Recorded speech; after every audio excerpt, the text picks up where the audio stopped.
Corruption کو ختم کرنے کا طریقہ۔ یہاں بھی سیاسی حکومت کو فارغ کرنے کی وجہ کرپشن ہی بیان کی جاتی ہے۔ یہ الگ بات ہے کہ کرپشن اس طرح نہیں رکتی۔ کرپشن بھی زنا کی طرح ہے، اس کی خواہش اندر سے پھوٹتی ہے۔ زنا اندر سے رکتا ہے، باہر کے زور و زبردستی سے نہیں۔ باہر سے تو بس قانون سازی کر کے اتنا کیا جا سکتا ہے کہ لوگوں کو علانیہ فحاشی کے ارتکاب سے روکا جائے۔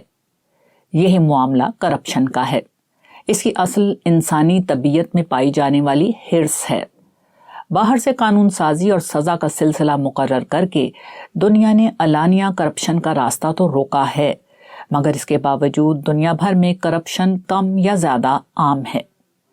اس کا اصل علاج اسلام کی وہ سوچ ہے جو مال کو ایک امتحان قرار دیتی ہے۔ ایمان آدمی کو دنیا کے عیش و آرام کے بجائے آخرت کی جنت کی طرف متوجہ رکھتا ہے۔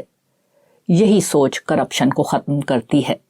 باقی ہر شکل میں کرپشن کم یا زیادہ جاری رہتی ہے۔ باقی رہا کرپشن کو کنٹرول کرنے کا مسئلہ، تو اس کا طریقہ یہ ہے کہ سسٹم کو سہل و آسان کر کے غیر ضروری ضابطوں اور پابندیوں کو ختم کیا جائے۔ لوگ جب غیر ضروری ضابطوں کا شکار ہوتے ہیں تو اس کے نتیجے میں کرپشن بڑھ جاتی ہے۔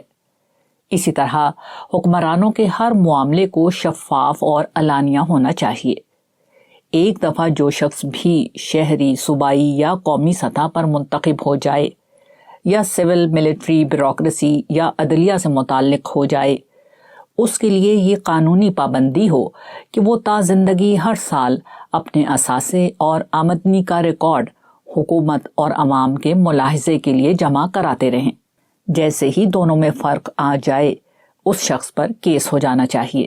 اس طرح کی قانون سازی کے بغیر جو لوگ کرپشن کے خلاف احتساب کی باتیں کرتے ہیں، وہ عوام کو بس احمق بناتے ہیں اور اپنا الو سیدھا کرتے ہیں، جس طرح ہمارے ہاں بنایا جاتا ہے۔